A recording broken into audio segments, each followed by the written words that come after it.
আসসালামু আলাইকুম সবাইকে। আমাকে স্পষ্ট শুনতে পাওয়া যাচ্ছে আশা করি। কিছুক্ষণ আগে ঢাকা মেডিকেল কলেজে একটি অপ্রত্যাশিত ঘটনা হয়েছে। আমরা শুনতে পেয়েছি যে ঢাকা মেডিকেল কলেজে যারা ডাক্তার রয়েছেন তাদের উপর একটা অতর্কিত হামলা হয়েছে। আমরা যখনই বিশ্ববিদ্যালয়ের শিক্ষার্থীরা এই খবরটি আমাদের কাছে এসেছে যে বিশ্ববিদ্যালয়ের একটা রুগী যারা ছিল তাদের মধ্য থেকে হয়তো কেউ অপ্রত্যাশিতভাবে মারা গিয়েছে, তখন একটা সংক্ষুব্ধ পক্ষ ডাক্তারদের উপরে অতর্কিত হামলা চালায়।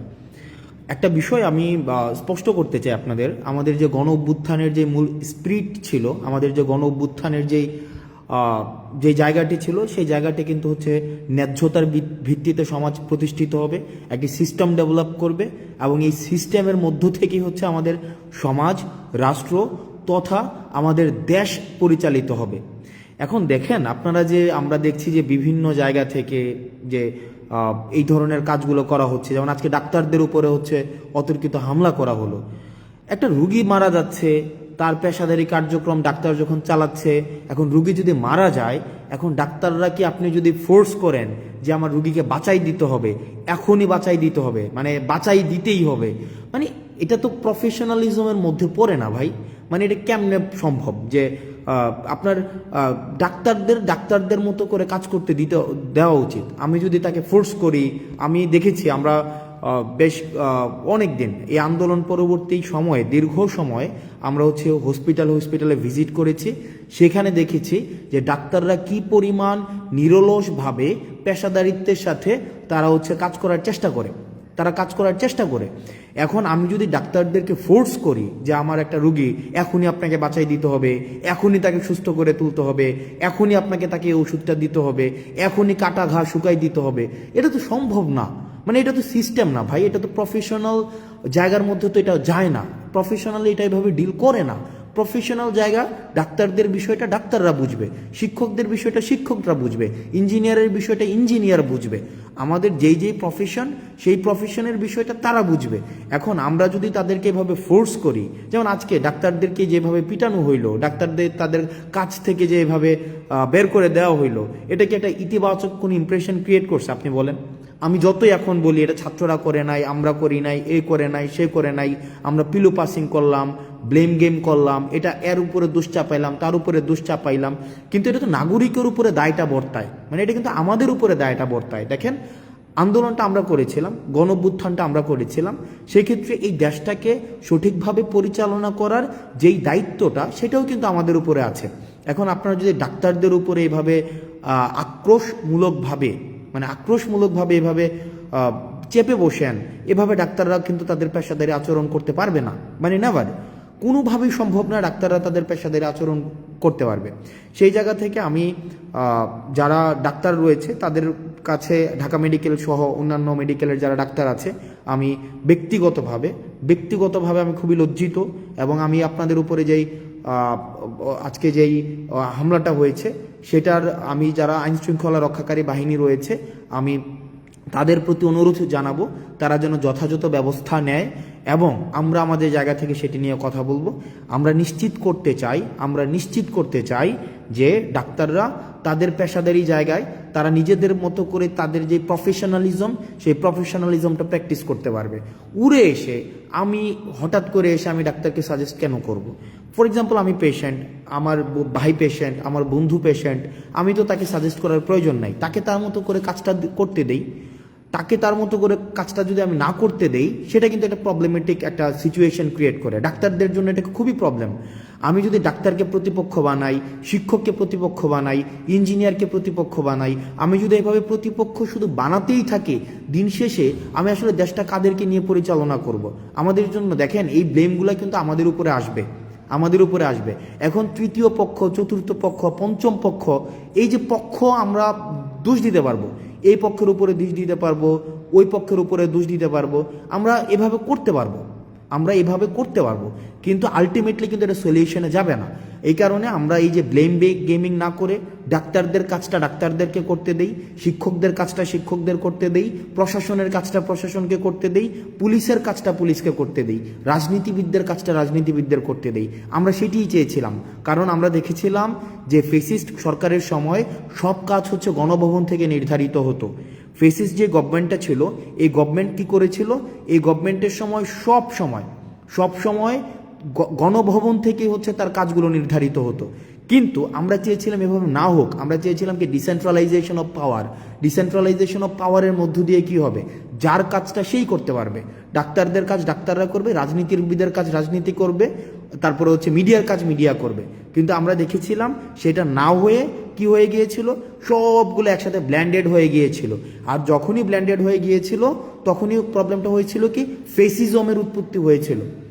তো সুতরাং আমি আপনাদের কাছে অনুরোধ করব, আপনাদের জায়গা থেকে অনুরোধ করব, বিভিন্ন জায়গাতে বিভিন্ন ডাক্তারদের উপরে, শিক্ষকদের উপরে এই ধরনের যে অপ্রত্যাশিতভাবে হামলাগুলো হচ্ছে সেগুলো নিন্দনীয়, এগুলো কোনোভাবেই কাম্য না। এখানে পাওয়ার পলিটিক্স, পেশি শক্তি বা সিস্টেমের বিরুদ্ধে গিয়ে কোনো ধরনের জোর করে বাধ্যতামূলকভাবে কিছু করানো, এই বিষয়গুলোকে কখনোই আমরা স্বাগত জানাই না, এগুলোকে আমরা পৃষ্ঠপোষকতা দেইও না।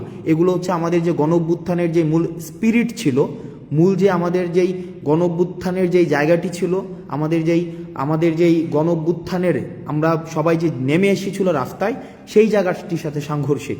সুতরাং আমরা যদি একটা দেশ গড়তে চাই, আমরা যদি একটি বৈষম্যহীন দেশ গড়তে চাই, সেই দেশের মধ্যে যার কাজটা তাকেই করতে দিতে হবে।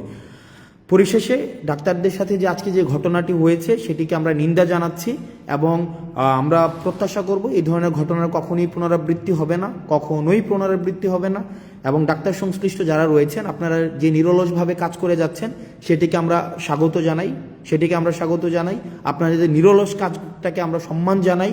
আপনারা এই ক্রাইসিস মোমেন্টে যেভাবে নেমে এসছেন, আপনারা যেভাবে সেবা দিয়ে যাচ্ছেন, আমরা এটা স্বীকার করি যে চিকিৎসা খাতে অনেক ধরনের অসামঞ্জস্য রয়েছে, কিন্তু কিছু ডাক্তার রয়েছে তাদের জায়গা থেকে তারা নিরলসভাবে কাজ করে যাচ্ছেন।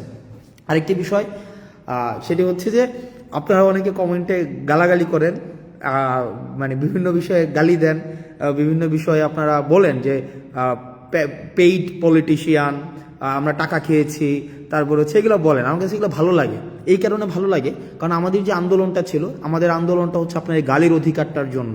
এই যে আপনার কমেন্ট বক্সে আপনার ব্যাকস্পেস ব্যবহার করতে হচ্ছে না, যে এটার জন্যই কিন্তু এই গণঅভ্যুত্থানটা। এই যে আপনাকে ব্যাকস্পেস ব্যবহার করতে হচ্ছে না, আপনি গালি দিতে পারছেন আমাকে, আপনি আমাকে তুই বলতে পারছেন, আপনি আমাকে খুব অপভাষা ব্যবহার করতে পারছেন, আপনি আমাকে বলতে পারছেন যে আমি হচ্ছে টাকা খেয়েছি, ঘুষ খেয়েছি।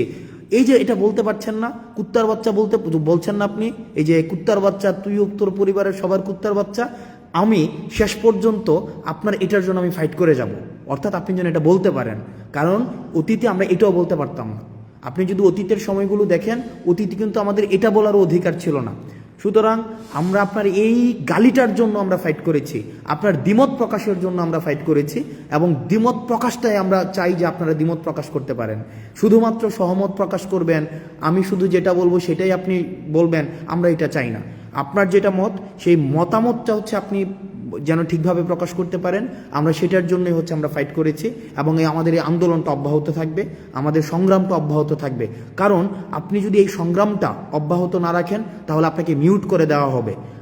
আপনি যে গালি দিচ্ছেন এখন স্বাধীনভাবে, আপনার মাথার মধ্যে কিন্তু এই চিন্তা নাই যে আপনাকে ডিজিটাল সিকিউরিটি অ্যাক্টে আপনাকে ধরে ফেলবে। এটার জন্যই ছিল আমাদের আন্দোলন। আপনি স্বাধীনভাবে গালি দেওয়ার স্বাধীনতা পেয়েছেন, আপনার স্বাধীনতার জন্য এই গালি দেওয়ার জন্য আমরা হচ্ছে ফাইট করব, সংগ্রাম করব, যেন আপনি স্বাধীনভাবে গালিটা দিতে পারেন। আমাকে যেন আপনি বলতে পারেন আমি কুত্তার বাচ্চা, আমাকে যেন বলতে পারেন যে আমি হচ্ছে যে টাকা খেয়ে আন্দোলন করেছি, আমাকে যখন বলতে পারেন যে আমি ঘুষ খেয়েছি, আমাকে যেন বলতে পারেন আমি 10 কোটি টাকা খেয়েছি। এই যে আপনি 10 কোটি টাকা খেয়েছেন আমাকে বলেন, আপনাকে কিন্তু কেউ এসে বলে না যে আপনাকে বাসা থেকে উঠাই নিয়ে আসবে। এটা কিন্তু আপনার, এই ভয়টা কিন্তু আপনার নাই, বা এই ভয়টা আমাদের নাই। এই যে ভয়টা নাই, এটার জন্যই হচ্ছে আমাদের এই যে সংগ্রামের সফলতা।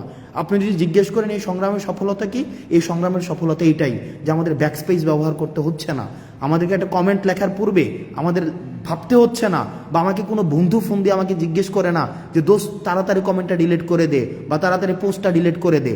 এইটার জন্যই হচ্ছে আমাদের আন্দোলন।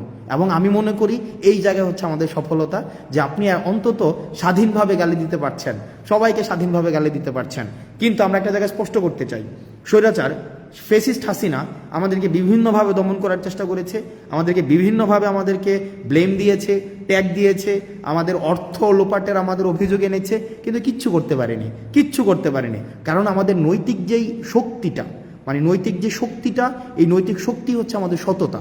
আমরা সৎ ছিলাম আমাদের জায়গা থেকে। কোনো ধরনের আজকে পর্যন্ত, এখন পর্যন্ত আমি যখন আপনার সাথে কথা বলছি, এখন পর্যন্ত আমাদের কোনো ধরনের যেই আপনার লিগ্যাল কোনো এলিগেশনস আজকে পর্যন্ত প্রমাণ করতে পারিনি।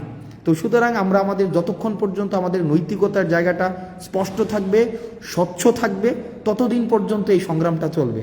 আপনাদের অনেকে বলেছেন যে 10 কোটি টাকা আমরা খেয়েছি, 10 কোটি 20 কোটি 30 কোটি লাক্সারিয়াস গাড়িতে চলাফেরা করি।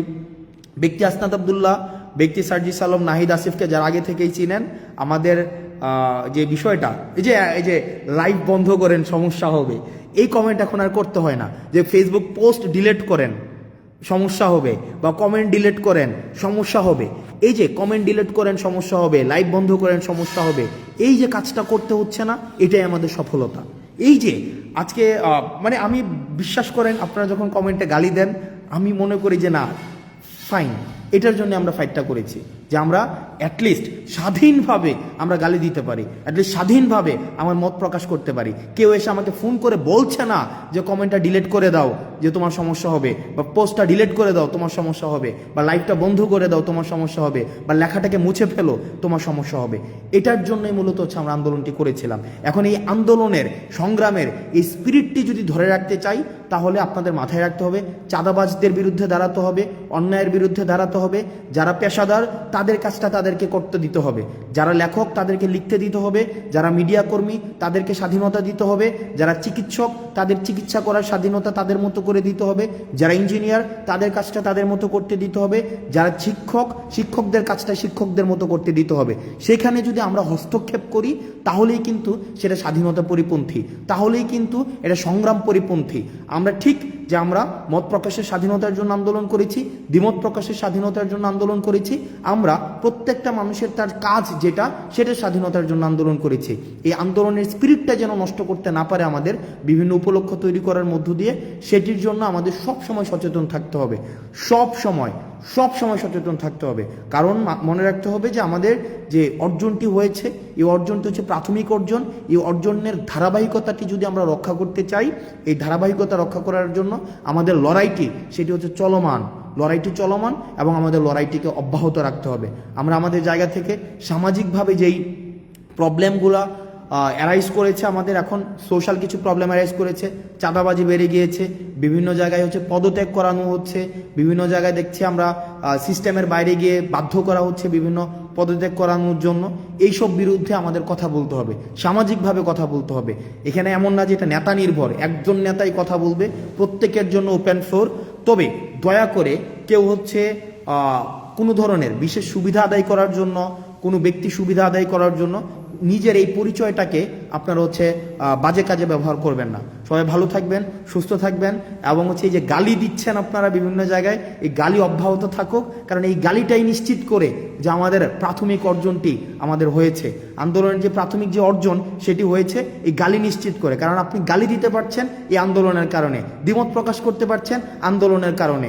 আজকে আপনি ব্যাকস্পেস ব্যবহার করতে হচ্ছে না আন্দোলনের কারণে, কমেন্ট ডিলিট করতে হচ্ছে না আন্দোলনের কারণে, আপনি যা ইচ্ছা তা পোস্ট করতে পারছেন আন্দোলনের কারণে, আপনি লিখতে পারছেন আন্দোলনের কারণে, আপনি বলতে পারছেন আন্দোলনের কারণে, আপনি প্রশ্ন করতে পারছেন আন্দোলনের কারণে, আমাদেরকে জবাবদিহিতার মধ্যে রাখতে পারছেন তাও আন্দোলনের কারণে। সুতরাং আন্দোলনটি আমি যতই বলি না কেন, বিভিন্নভাবে বিতর্কিত করার চেষ্টা করা হোক না কেন, আমাদের প্রাথমিক সফল আমরা হয়েছি, তবে সেটির ধারাবাহিকতা অব্যাহত রাখতে হবে। সালামু আলাইকুম।